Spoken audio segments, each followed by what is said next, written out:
नमस्कार दोस्तों। देखिए फ्रेंड्स, आज हम टॉपिक वाइज मॉडल पेपर हैं वो शुरू करने जा रहे हैं जो RPSC first grade, second grade और आगामी तृतीय श्रेणी शिक्षक भर्ती परीक्षाओं के लिए काफ़ी महत्वपूर्ण रहेगा। आज का जो हमारा पहला टॉपिक है वो है राजस्थान के प्राचीन सभ्यता स्थल, जिसमें से देखिए फर्स्ट ग्रेड और सेकंड ग्रेड में आपके ये 3-4 सभ्यताएं लगती हैं। प्रमुख प्रमुख हैं, जैसे आहड़ है, कालीबंगा है, बैराट है, गणेश्वर है। इनसे काफ़ी महत्वपूर्ण है क्वेश्चन है वो शामिल किए गए हैं, और जो फैक्ट लिया गया है वो एनसीईआरटी और आरबीएससी पुस्तकों का है वो भी इसमें शामिल किया गया है।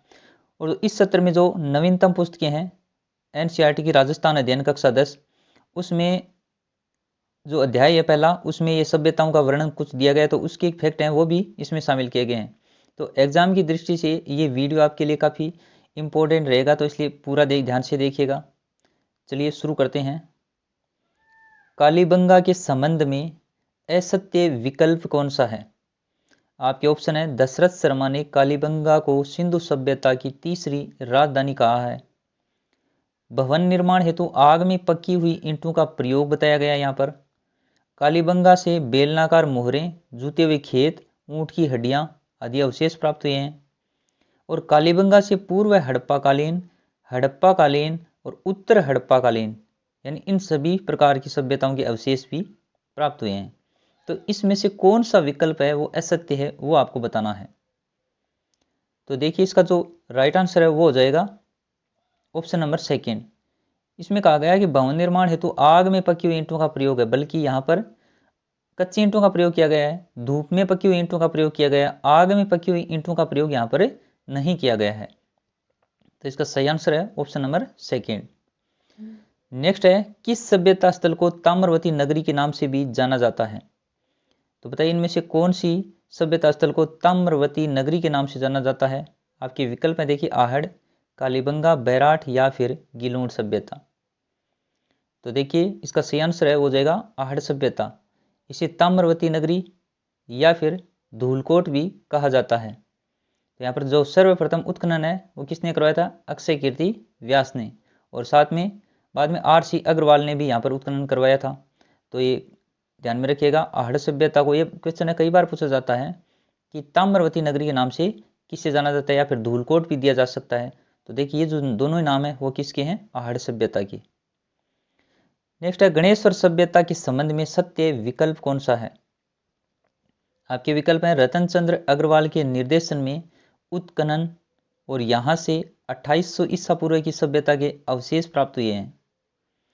प्रचुर मात्रा में ताम्र आयुध और उपकरण भी प्राप्त हुए हैं, और काले व नीले रंग से अलंकृत मृत पात्र यहाँ पर मिले हैं। तो देखिए तीनों ही कथन है बिल्कुल सत्य हैं और काफ़ी महत्वपूर्ण है। इनको पूरा याद रखने की कोशिश कीजिएगा, इसमें कुछ भी पूछा जा सकता है आपसे। तो इसका सबसे पहला देखिए, रतन चंद्र अग्रवाल के निर्देशन में हुआ उत्खनन, 2800 ईसा पूर्व की सभ्यता के अवशेष मिले, और प्रचुर मात्रा में तांबा भी मिला है। और काले और नीले रंग के जो मृद पात्र मिले हैं उन्हें क्या कहा जाता है? क्रिपस वर्णीय मृद पात्र भी कहा जाता है। और ये कहाँ पर सभ्यता पनपी थी? तो एक कांतली नदी है सीकर में, उसके किनारे। तो ये सभी फैक्ट ध्यान में रखिएगा। इसका राइट आंसर हो जाएगा उपरोक्त सभी। उसके बाद में किस सभ्यता को पुरातत्व स्थल का पुष्कर भी कहा जाता है? देखिए इन एनसीईआरटी आरबीएससी पुस्तकों के अलावा कुछ और भी फैक्ट शामिल किए गए हैं ताकि एग्जाम में आपका कोई क्वेश्चन है वो छूटे नहीं। तो बताइए इनमें से क्या हो जाएगा इसका सही आंसर? कालीबंगा, बैराठ, गिलूण या फिर गणेश्वर?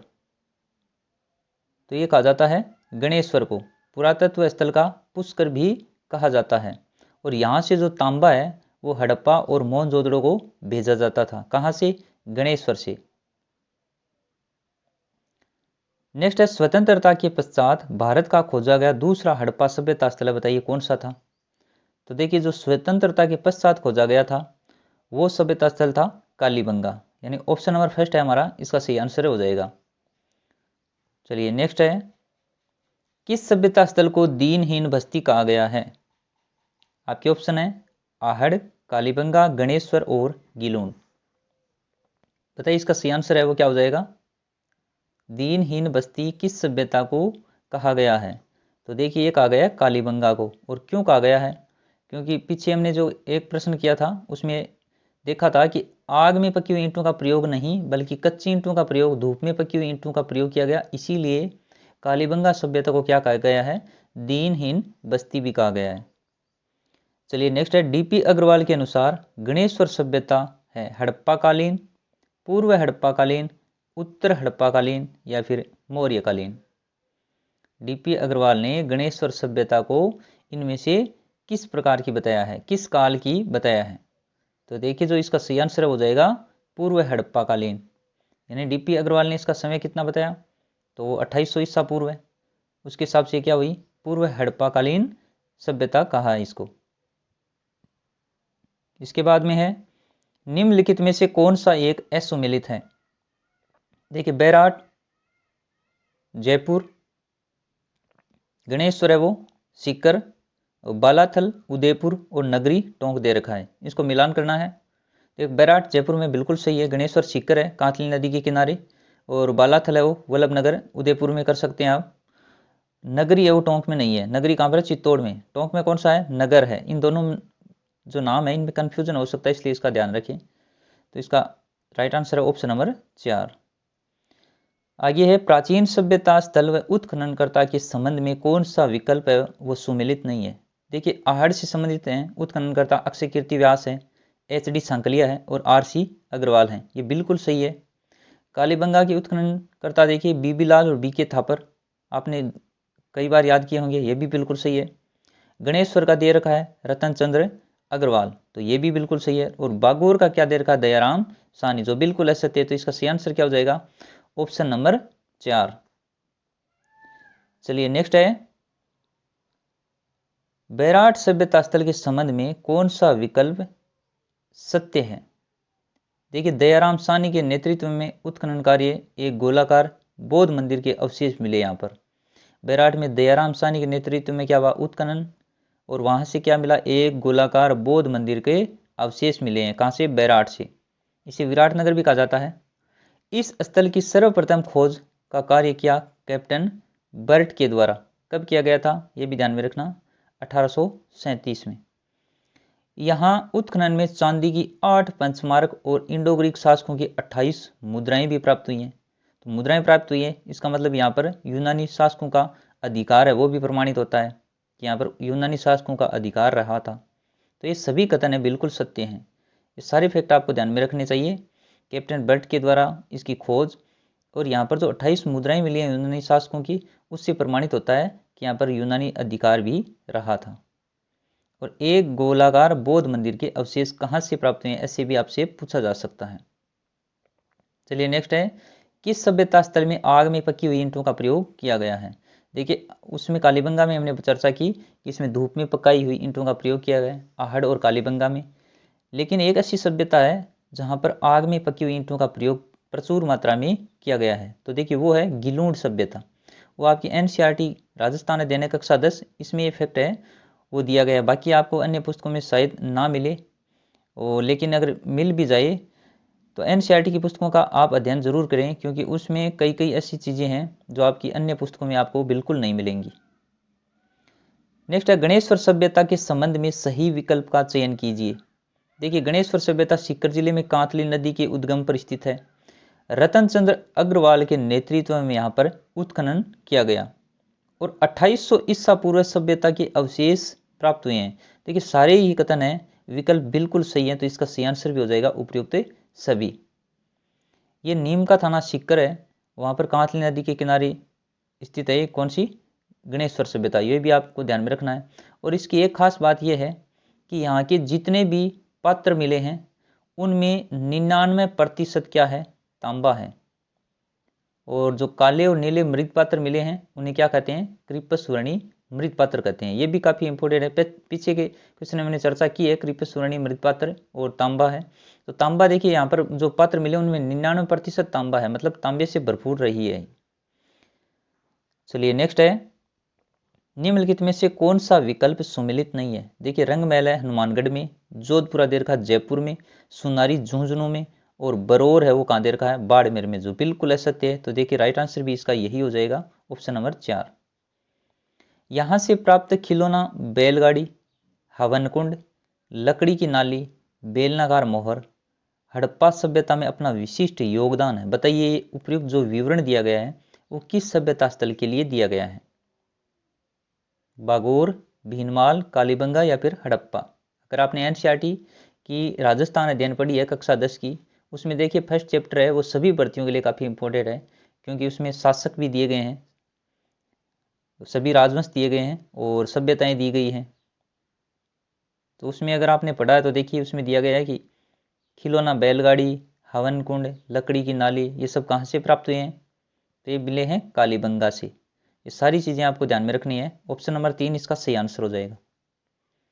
राजस्थान के किस सभ्यता स्थल से हड़प्पा और मोहनजोदड़ो को ताम्र उपकरण है वो निर्यात किए जाते थे?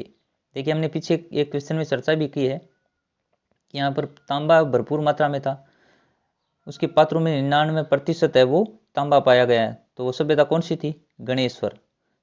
तो साधारण सी बात है कि गणेश्वर से ही हड़प्पा और मोहनजोदड़ो को ताम्र उपकरण वो निर्यात किए जाते थे। तो सही आंसर क्या हो जाएगा? Option number first. उसके बाद में चीनी यात्री हेनसांग ने विराट नगर की यात्रा की थी और उसके अनुसार यात्रा के समय वहां पर कितने बौद्ध स्तूप मौजूद थे? बताइए इनमें से कितने बौद्ध स्तूप वहां पर मौजूद थे? तो देखिए वहां पर कितने थे? 8 बौद्ध स्तूप की चर्चा की है हेनसांग ने। इसके अलावा हेनसांग के अनुसार बैराट में भेड़ और बैल ये भी प्रसिद्ध थे। हेनसांग ने वर्णन किया है कि वहां पर 8 बौद्ध स्तूप थे, इसके अलावा भेड़ और बैल हैं वो भी वहां पर प्रसिद्ध थे।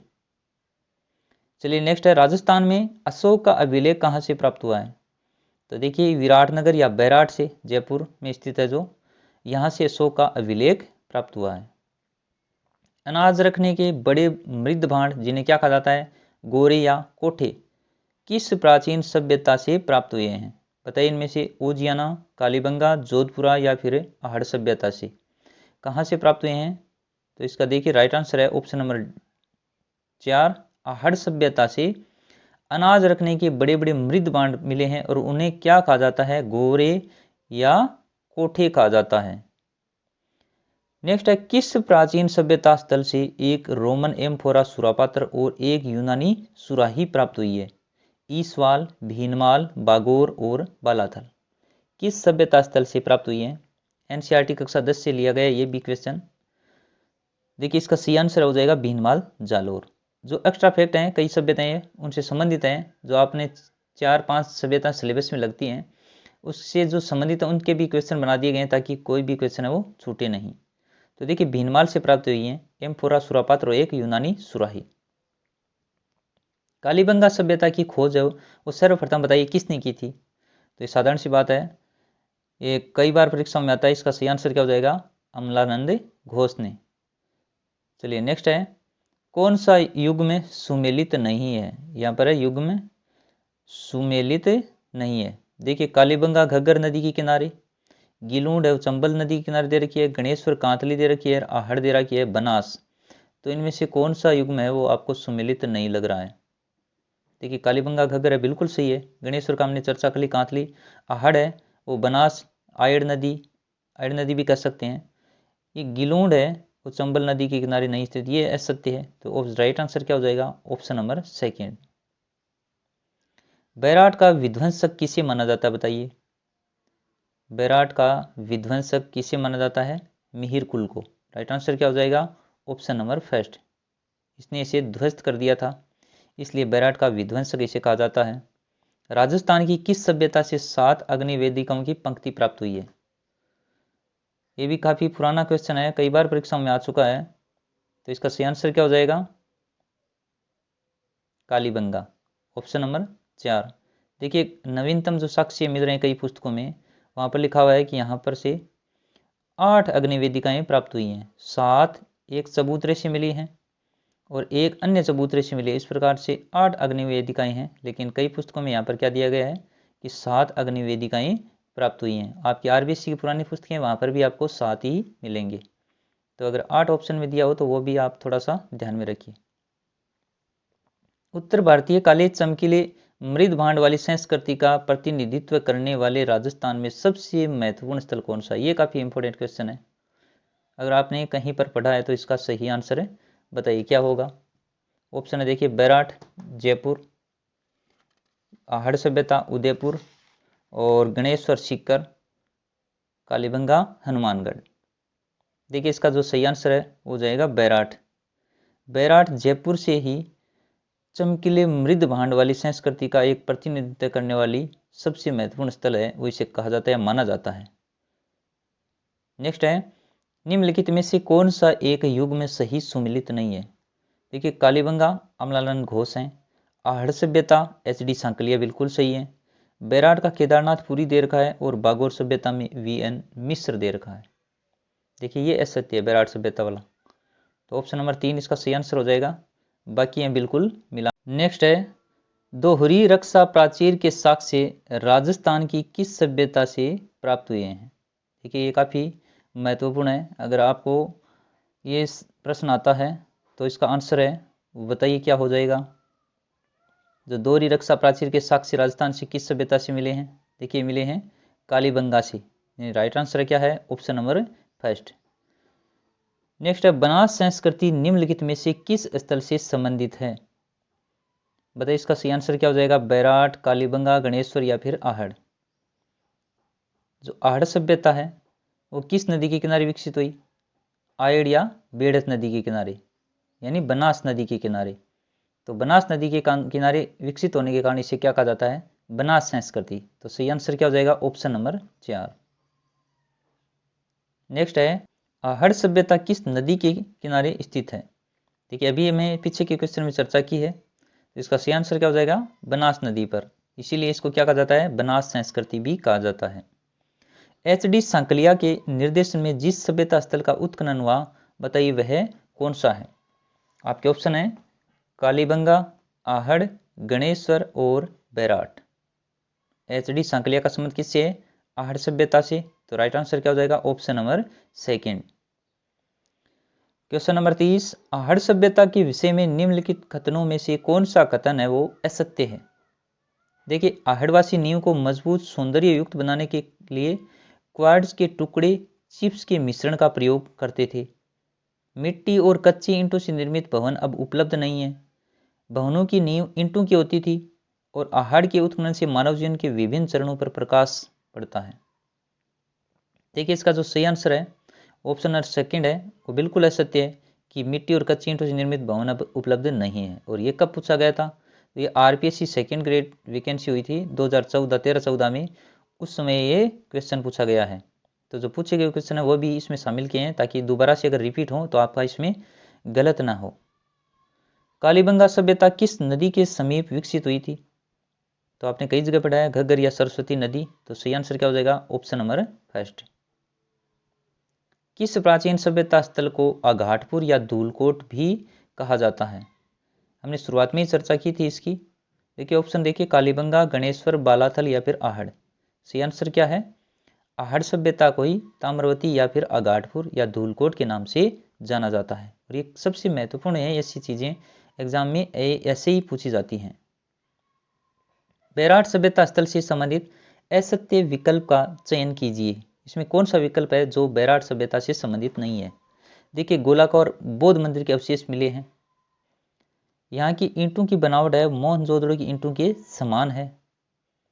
त्रिरत्न चक्र के चिन्ह युक्त अलंकृत घड़े मिले हैं। देखिए आपको एनसीईआरटी राजस्थान है, हमारा राजस्थान की जो किताब है, कक्षा 6 में ऐसी बातें मिलती हैं, वहीं से मैंने ये क्वेश्चन लिया है। और देखिए कितनी इंपॉर्टेंट बातें हैं उसमें, तो आपको राजस्थान अध्ययन का अध्ययन बिल्कुल करना चाहिए, एनसीईआरटी की जो नवीनतम पुस्तकें हैं। तो त्रिरत्न चक्र के चिन्ह युक्त अलंकृत घड़े भी मिले हैं, हाथ से बुना हुआ वस्त्र भी प्राप्त हुआ है। तो इसमें से कोई भी कथन है वो बिल्कुल असत्य नहीं है, उपयुक्त में से कोई नहीं, यानी सारे फैक्ट बिल्कुल सही हैं। और आपको ये ध्यान में भी रखने हैं बैराठ से क्या क्या प्राप्त हुआ है। निम्नलिखित में से कौन सा सभ्यता स्थल है मौर्य काल में एक प्रमुख केंद्र था। तो देखिए इसका तो सही आंसर क्या हो जाएगा, बैराठ यानी विराटनगर। और कहाँ पर स्थित है ये, जयपुर जिले में। चलिए नेक्स्ट है, गणेश्वर सभ्यता कहाँ पर स्थित है। ये भी आसान सा क्वेश्चन है, तो हमने पहले भी चर्चा इसकी कर ली है। तांबे के कारण ये प्रसिद्ध था, और कांतली नदी के किनारे, और कहाँ पर स्थित है, नीम का थाना सीकर में। सही आंसर क्या हो जाएगा, ऑप्शन नंबर 1। तो ये था आज का अपना टॉपिक, प्राचीन सभ्यताओं से जुड़ा हुआ टॉपिक है, उसका मॉडल पेपर। और उम्मीद है आपको ये पसंद आया होगा। कमेंट करके जरूर बताइएगा आपके इसमें कितने क्वेश्चन है वो सही हो रहे हैं। और वीडियो पसंद आया तो लाइक ज़रूर कीजिएगा। Thank you.